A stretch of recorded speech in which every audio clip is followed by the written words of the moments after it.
또 아프리카 남수단 그 땅 가운데 하나님께서 행하신 놀라운 일들을 함께 나눌 적에 주의 성령께서 함께 해주시고 우리 마음을 열어서 눈을 열어서 그 땅을 바라보며 이 세상을 바라보며 하나님의 마음을 바라보는 시간 되게 도와주시옵소서. 아멘. 예수 그리스도 이름으로 기도했습니다. 아멘. 네, 우리 선배님들 앞에서 제가 섰습니다. 우리 특별히 우리 이중인 우리 목사님 선배님이시고 여러분 죽음을 넘으시고 여기까지 이렇게 그 죽음의 그 과정을 거치시고 또 이렇게 또 안전한 곳, 또 자유와 또 평안이 있는 곳, 안식이 있는 곳에 오신 여러분들, 저는 이제 그 길을 떠나려고 합니다. 그 전에 먼저 하나님께서 저에게 베풀어 주신 남수단에 대해서 좀 나누고 싶습니다. 넘겨주세요. 넘겨줘야 될 것 같아요. 네, 2번 넘겨주세요.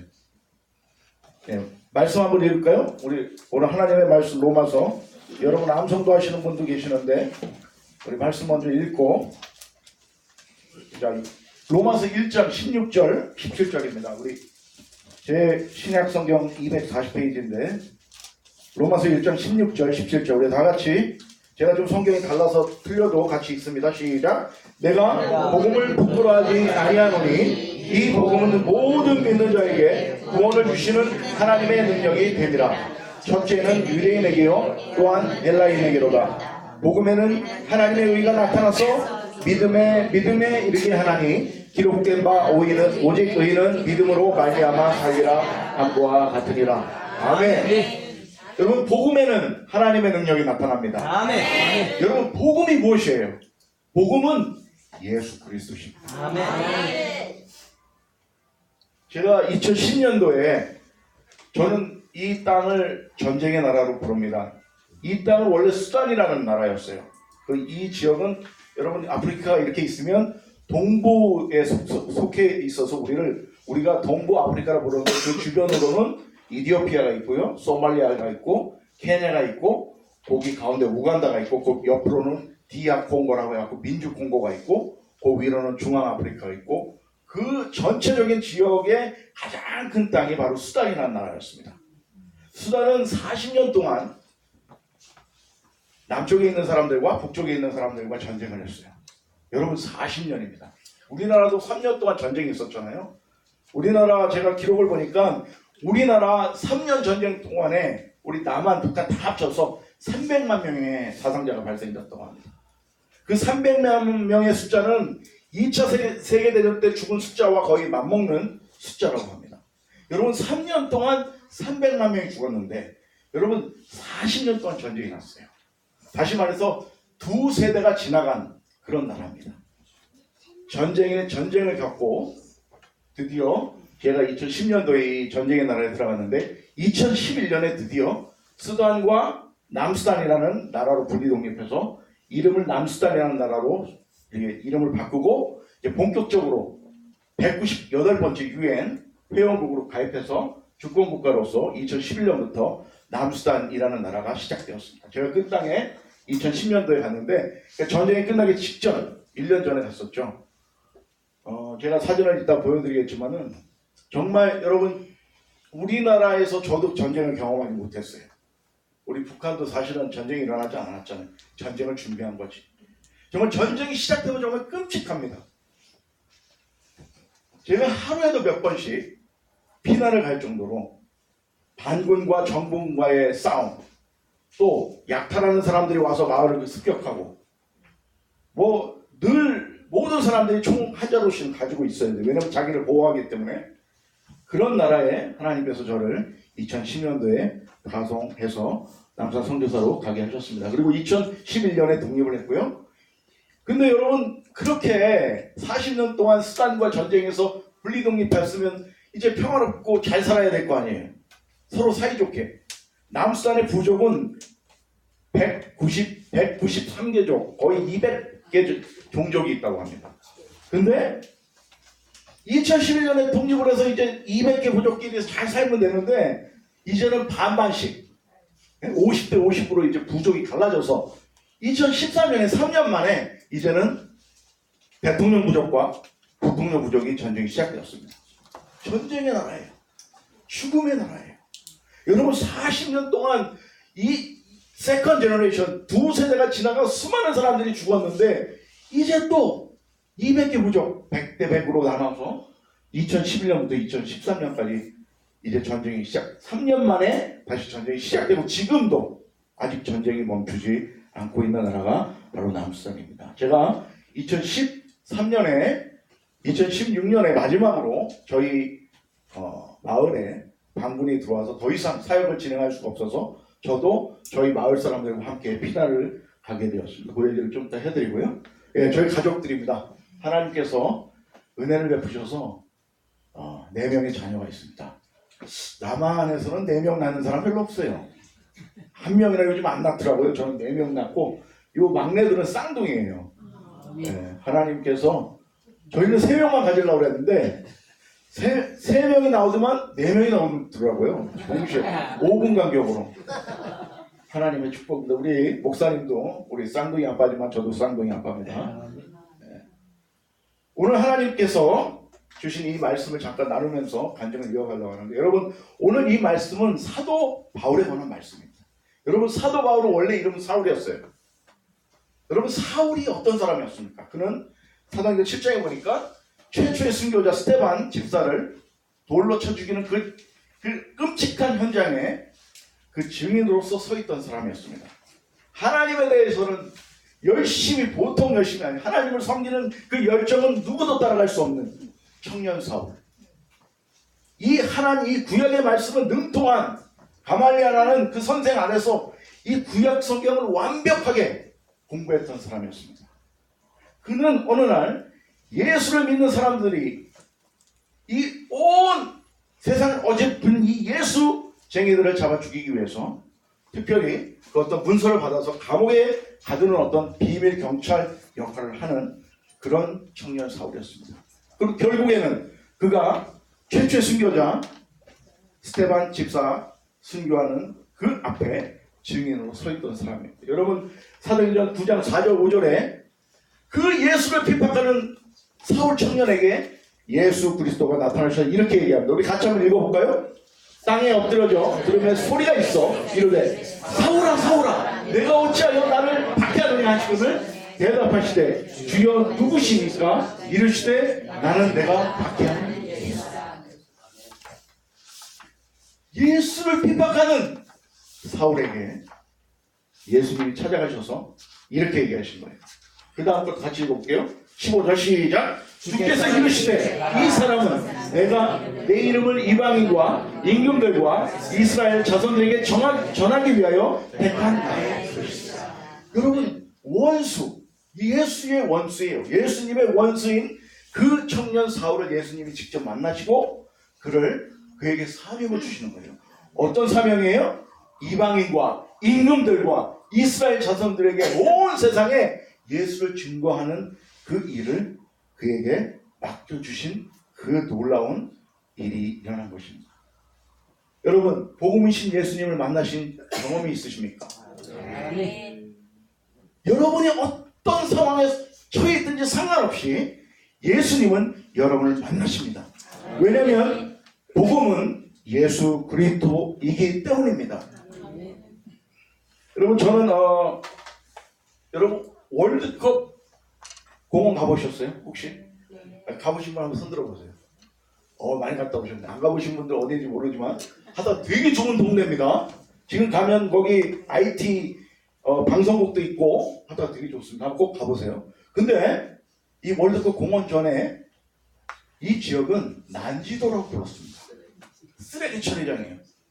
여러분 온 서울에 있는 쓰레기가 이렇게 다 모입니다.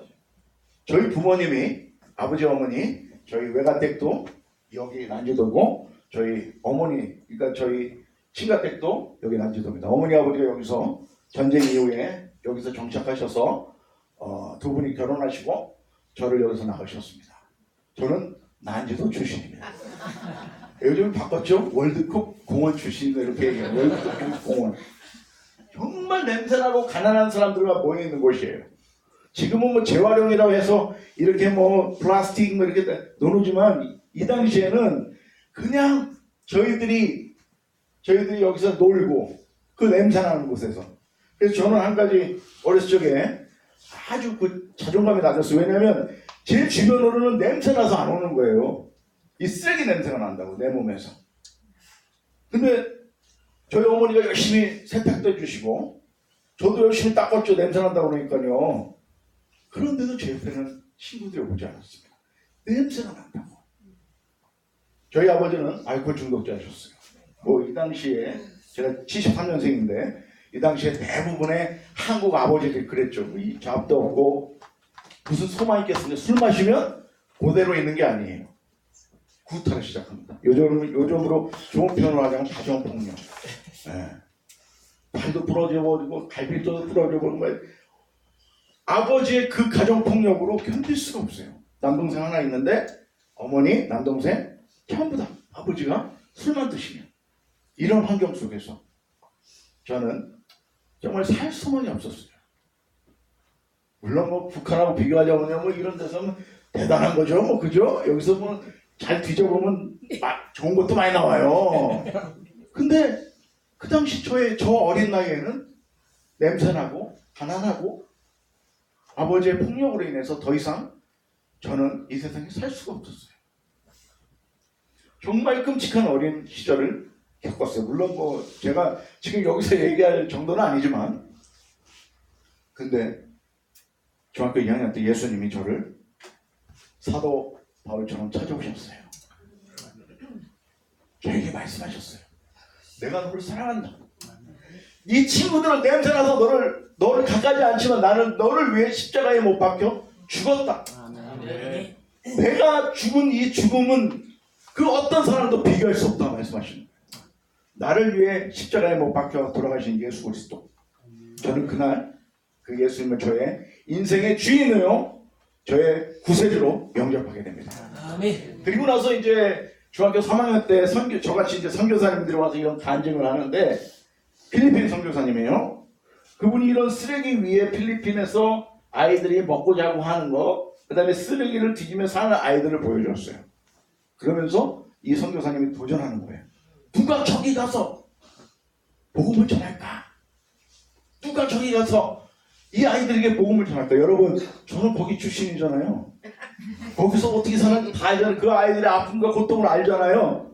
중학교 3학년 때 제가 헌신했습니다. 하나님, 저를 저 아이들에게 보내주세요. 내가 만난 예수님, 내가 만난 예수 그리스도 증거하게 해주세요.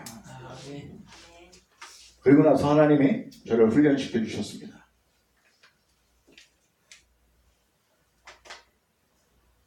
드디어 훈련을 받고 2007년에 이제 남수단 땅에 가게 되는 날이에요.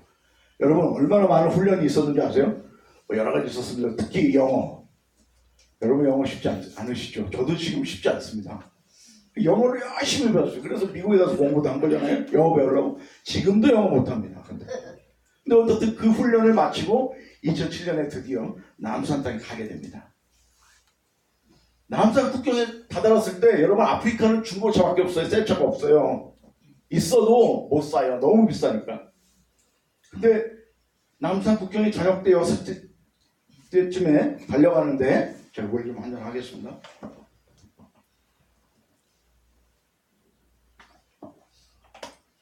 중고차라고 그랬잖아요. 바퀴가 있는데 바퀴 휠볼트가 이렇게 있습니다. 중고차니까 이게 부러지는 거예요. 부러져가지고 달리는 차에 바퀴가 하나 빠지면서 차가 6번 전복되는 그런 사고가 있었습니다.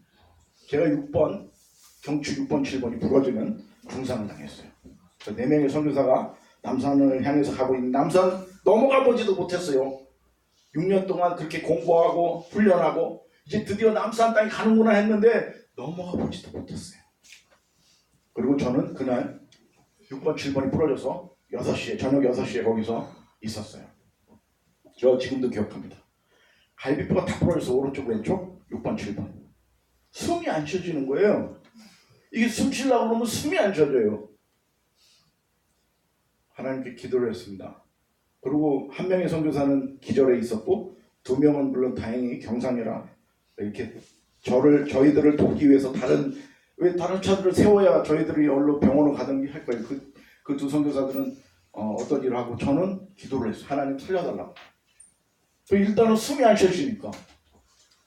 근데 여러분 마른 뼈가 왜 살아나는 거 에스겔서 보셨습니까? 다다다닥 하면서 저는 그거를 느꼈어요.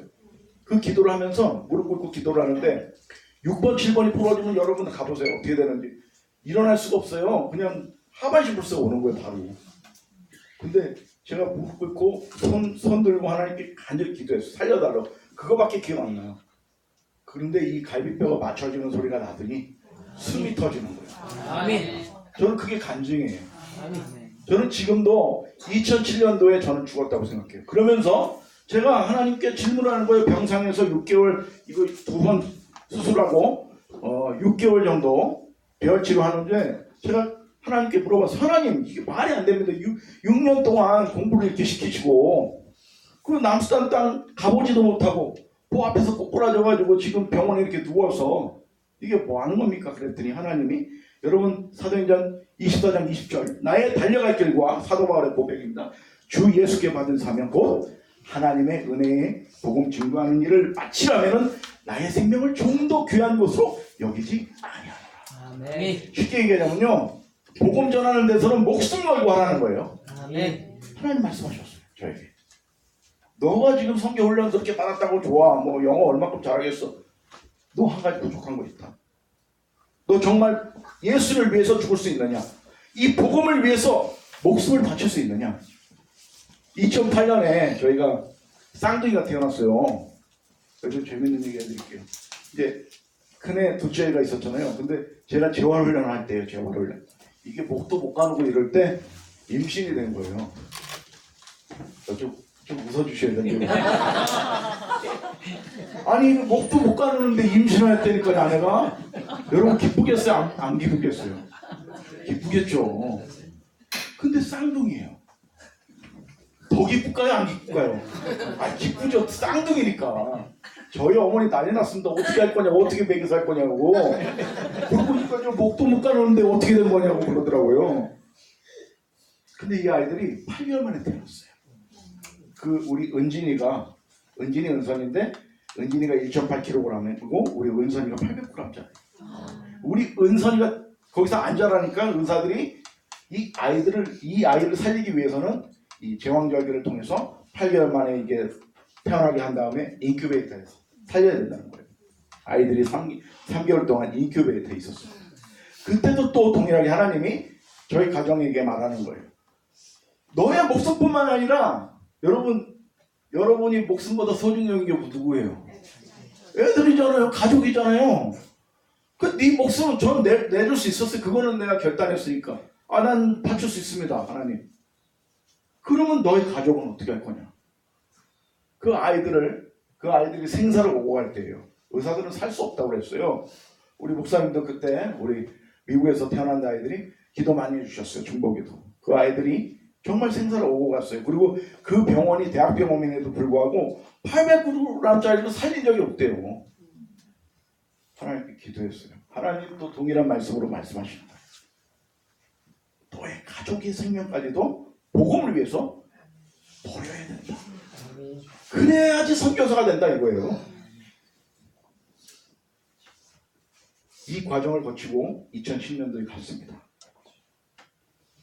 여러분, 저는 예수 그리스도 한번 소개하고 싶습니다. 우리 이 말씀 같이 한번 읽어보겠습니다.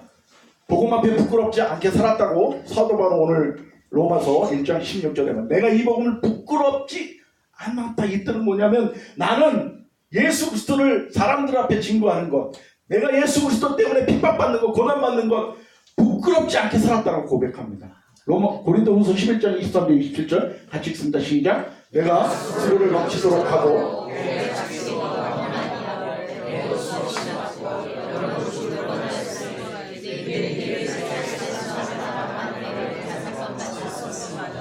그 다음에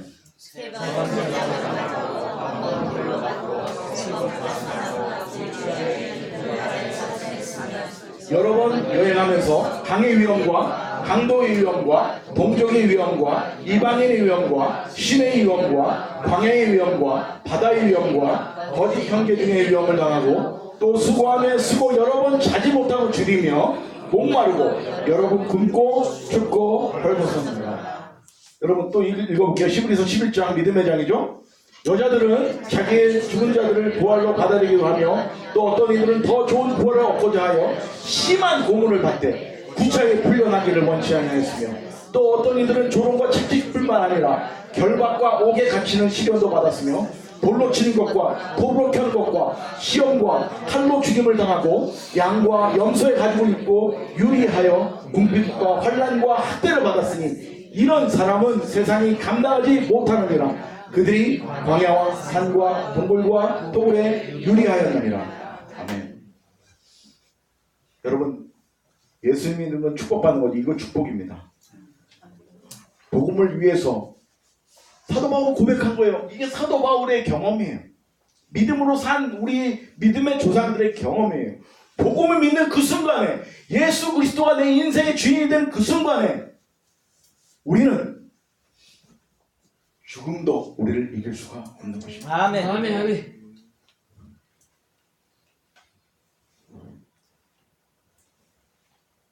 그러나 복음 앞에 부끄럽게 사는 사람들이 또 성경에 나옵니다. 한번 우리 읽어볼까요? 너는 이것을 알라. 말세에 고통하는 때가 이르러 사람들이 자기를 사랑하며 돈을 사랑하며 자랑하며 교만하며 비방하며 부모를 거역하며 감사하지 아니하며 거룩하지 아니하며 무정하며 원통함을 풀지 아니하며 모함하며 절제하지 못하며 사나우며 선한 것을 좋아하지 아니하며 배신하며 조급하며 자만하여 쾌락을 사랑하기를 하나님 사랑하는 것보다 더하며 경건의 모양은 있으나 경건의 능력은 부인하니 이같은 자들에게서 내가 돌아왔더라. 두 종류예요. 복음을 믿는, 복음을 여러분이 받아들이고 그 순간에 내가 복음 앞에 부끄럽게 살 것인가 아닌가, 부끄럽게 사는 사람들이 말세에 있다는 것입니다. 이거 지금 제가 전쟁 피난, 우리 마을 사람들과 함께 피난 가는 장면입니다.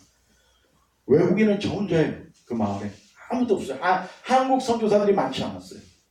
저희 지역은 또 다른 지역이기 때문에 많지 않았는데 어느 날 방문이 쳐들어와서 일주일 정도 총격전이 저희 마을에 있었습니다. 물론 숨어 지냈죠. 저도 숨고 마을 사람도 숨어 지냈습니다. 낮에는 방군이 내려오고, 이제 반대로 얘기하나, 낮에는 정보군이 장악하고 밤에는 방군이 와서 난리를 칩니다. 물론 저희들도 괴롭히죠. 왜냐하면 먹을 게 필요하니까 먹을 거 달라고 하고 또 약탈을 가기도 하고 죽이기도 하고. 여러분 40년 동안 이 사람들은 전쟁을 하는 사람들이에요. 아주 전쟁에 능한 사람들이에요. 어떻게 사람들을 다룰 줄 아는 사람들이에요.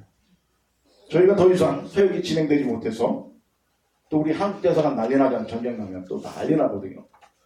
지금 현재 남수단은 우리 한국 여권으로 들어갈 수 없게 해놨습니다. 여행 금지 구역이에요. 제가 들어간 걸 알고 있어요. 저는 보고하고 하니까 전화가 온 거에 날 빨리 나오라고 우리 영사님이, 케냐 주재 영사님. 왜냐하면 제가 거기서 어떻게 되면 문제가 되거든요. 외교적으로. 그래서 저도 또 순종해야 되잖아요. 우리나라 법을 어길 수는 없으니까. 그래서 마을 사람들과 함께 피난 가는 장면입니다. 여러분 보십시오. 이 사람들이 피난 갈 때 가장 소중히 여기는 것을 싣고 나오는 거예요. 그죠? 물통입니다.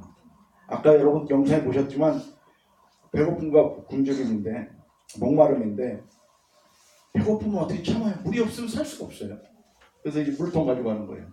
근데 이 차가 보시면 정말 오버로딩이라고 그러죠. 짐을 많이 실어가지고 달리다가 이 사람들이 이렇게 바다스를 잃어서 이 사람들이 떨어져 죽는 것도 제가 봤고요.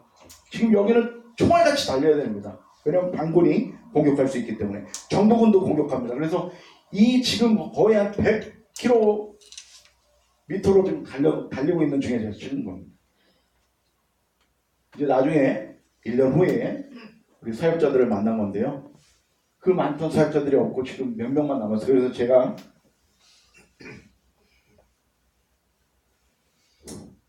그 친구 어디냐 물어봤더니 자기네도 모른다는 거예요. 어느 한 마을 난민촌입니다. 난민촌에 갔더니 어떤 아이가 저한테 쪽지를 줘요. 그 쪽지 내용이 엄마 찾아달라는 거예요. 자기 엄마를 잃어버렸대. 여러분 우리나라도 이산가족이 있었죠? 이제 남수단은 이산가족이 문제가 있을 것입니다. 남편을 잃어버리고 아내를 잃어버리고 엄마와 아빠를 잃어버린 이런 끔찍한 이 나라. 이 나라에 하나님이 저를 보내셨습니다. 오늘 하나님은 말합니다. 이 복음, 예수 그리스도가 증거되는 곳에 하나님의 능력이 임한다. 그 능력은 뭐냐? 그 말도 안 되는 그 사람이, 정말 죄인인 그 극악무도한 그 죄인이 예수 그리스도를 영접하는 그 순간에 의롭게 변화돼서 의로운 삶을 살기 시작한다는 거예요. 믿음의 발걸음을 걸어간다는 그 말씀입니다. 17절 보세요. 복음에는 하나님의 의가 나타나서 믿음에 이르게 하나니 기록된 바가 오직 의는 믿음으로 말미암아 살리라 함과 같다. 여러분, 우리가 죄악이잖아요. 우리는 죄인이잖아요. 극악무도한 우리 죄인 우리가 예수 그리스도가 우리 안에 오신 그 이후로부터 우리는 믿음으로 걸어가는 발걸음을 시작한다. 이게 하나님의 능력인 겁니다. 여러분, 무엇이 능력입니까? 무엇이 축복입니까? 죄인인 우리가 회개하고 오늘도 내일도 주님 나라 갈 때까지 의인으로서의 믿음의 발걸음을 하는 것, 이게 하나님의 능력입니다. 이제 사진 좀 몇 개 보여드릴게요. 시간이 얼마. 가자마자 저건 저렇게 됩니다. 가면 여러분 혹시 선텐 가면 이렇게 돼요. 지금 이게 저거든요. 다들 그러더라고요. 예전에 저희 단체에서 사진 찍으러 왔는데 현지인들하고 딱 같이 있었거든요. 이 우통 까야 됩니다. 왜냐면 너무 더워요. 그래서 제가 이제 사진 찍는다고 이거 입었지 원래 벗고 있거든요. 핫팬츠 하나 입고. 그리고 현지인들랑 같이 있으면 못 찾아요. 어디 있지? 근데 찾을 수 있는 방법은 안경. 제가 안경을 쓰니까 안경. 시커멓게 됩니다. 온도가 40도 이상이에요. 네. 정말 덥습니다. 그리고 이제 모래 폭풍 같은 것도 오고, 정말 유엔에서 남수단은 사람이 살 수 없는 그런 나라로 지정된 나라가 남수단입니다. 네, 여러분, 아까 저는 배고픔에 대해서는 얘기 못하고 목마름. 여러분, 이 물 지금 이렇게 보시면 깨끗한 것 같지만 이 물을 먹고 사는 거예요. 물이 없으니까요. 우리 이제 북한을 안 가봐서 북한도 혹시 이 정도는 아니겠죠, 그죠? 네. 이 물을 먹고 5세 미만의 어린이들이 수인성 질병, 이질, 장티푸스 걸려서 죽습니다. 아이들이 태어나자마자 물을 먹어야 될 거 아니에요. 이 물을 먹이니까 죽는 거예요. 예, 이렇게 떠서 먹는 겁니다. 저희가 이제 수술 테스트하면 사람이 마실 수 없는 물입니다. 그래서 저희 단체가 이제 팀앤팀, 사단법인 팀앤팀인데 저희는 수자원 개발하는 그런 단체입니다. 그래서 아프리카에 13년 된 단체인데 저희는 이 아프리카를 어떻게 도울 것인가? 물을 공급하자. 먹을 거는 많이 나눠주잖아. 유엔에서 그렇지만 물이 없어요. 그래서 저희가 이렇게 장비를 구입해서 이게 이제 굴착기인데 300m까지 굴착이 가능한 기계입니다. 아프리카는 전기가 없기 때문에 핸드펌프 써야 되기 때문에 보통 한 100m까지만 저희가 개발을 합니다. 지금 케냐, 이디오피아, 수단, 남수단, 우간다에서 계속적으로 지금 지하수 개발을 하고 있습니다. 여기 지금 사진이 개발되어지면 저렇게 이제 물이 나와서 핸드펌프가 여기 지금 핸드펌프 설치하는 거거든요. 잠깐만요. 핸드펌프 설치해서 마을 아이들이 깨끗한 물을 먹고 이제는 더 이상 수의성 질병으로 인해서 죽어가지 않는 그런 일을 저희가 해왔습니다. 사진 쭉 보여드릴게요. 난민촌입니다. 아까 그 사람들이 이 난민촌에 와서 지내고 있습니다. 아까 얘기한 대로 1인당 7리터 물밖에 제공되지 않습니다. 난민촌 안에도 장애 아이들이 있습니다. 장애 아이들 긴급구호하는 사역하고 또 고아원 많습니다. 사진만 쭉 보여드릴게요. 이제 지하수 개발하는 거, 보건위생해갖고 이제 그 테스트하는 거예요. 물 정말 수질이 괜찮은지 아닌지. 그래서 지금까지 이제 우간다 중심으로 해서 저희가 올해 한 25개 정도 지금 했습니다. 남수단에서는 다리 놓는 소양 뭐 여러 가지 있는데 케냐, 우간다, 수단 집중적으로 지하수 개발을 했습니다. 이렇게 지하수 굴착기 나오면 아이들이 깨끗한 물을 먹는 거, 핸드펌프 설치하는 겁니다. 난민촌의 목회자들 훈련, 복음 전하는 사역, 교회 이제 목회자들 훈련하는 거고요. 요 교회입니다. 새 교회를 하나님께서 또 섬길 수 있도록 해주셔서 우간다에 세 군데에서 사역을 요거는 개척한 교회고요. 이거 같이 한번 읽고 오늘 마치고 싶습니다. 히브리서 9장 27절 28절 우리 마치기 전에 이거 한번 같이 읽어볼게요. 시작. 한 번 죽는 것은 하나님의 죽이신 것이요 그 후에는 심판이 있으니 이와 같이 그리스도도 많은 사람의 죄를 담당하시려고 단번에 들이신 바 되셨고 구원에 이르게 하기 위하여 죄와 상관없이 자기를 바라는 자들에게 주 번째에 나타나시리라. 여러분 11월 13일 날 기침을 많이 하고 가래가 나와서 병원에 갔더니 폐암 4기. 요즘엔 말기라고 안 하더라고. 저희 걸어 다니잖아요. 요거는 4기래요. 말기는 누워있는 거. 아직까지는 전초시 조금 심하게 있더라고요. 근데 1기를 말하는데 아니 1기, 2기, 3기도 아니고 4기. 여러분 한 번 죽는 것은 사람이 정해져 있는 거예요. 죄송하지만은 너무 죄송하지만 제가 조금 먼저 가는 거예요. 여러분보다. 오늘 제가 여기로 오기가 쉽지가 않았습니다. 정말 쉽지가 않았어요. 여러분 저만 죽는 게 아니에요. 여러분도 죽어요. 죄송하지만은 이거는 저주하는 거 아닙니다. 그 죽음은 끝이 아니에요. 오늘 성경 말하잖아요. 심판이 있습니다. 근데 이 심판을 이길 수 있는 유일한 방법은 예수님이 단번에 자기 몸을 들이셨다. 그 예수님을 믿으라는 거예요. 복음이신 예수님이 내 인생의 구주가 될 때 여러분 죽음을 이길 수 있습니다. 아멘. 여러분 선배님들이시잖아요. 죽음을 넘으신. 오늘 목사님 세 번째 목적 기대합니다. 저 아주 확신하고 있습니다. 여러분 저를 살려내 주십시오. 그러기 전에 먼저 여러분 예수님을 영접하십시오. 그 예수님이 여러분을 살려주실 것입니다. 그리고 아까 우리 형제님 기도하는 너무 감동이 됐어요. 원수를 사랑하기가 쉽지 않습니다. 여러분 그 반군이 그 정부군이 우리 마을 사람 내가 가족같이 여기는 사람을 죽였는데 어떻게 제가 그 사람들을 사랑할 수 있겠습니까? 그런데 여러분 복음이신 예수님은 그 사람에게도 역사십니다. 만약에 그 김정은이가 누군가가 진짜 한 번이라도 김정은에게 복음을 증거한다면 어떤 일이 일어나겠습니까? 근데 그 증거하는 그 사람이 없는 거예요. 성경은 말합니다.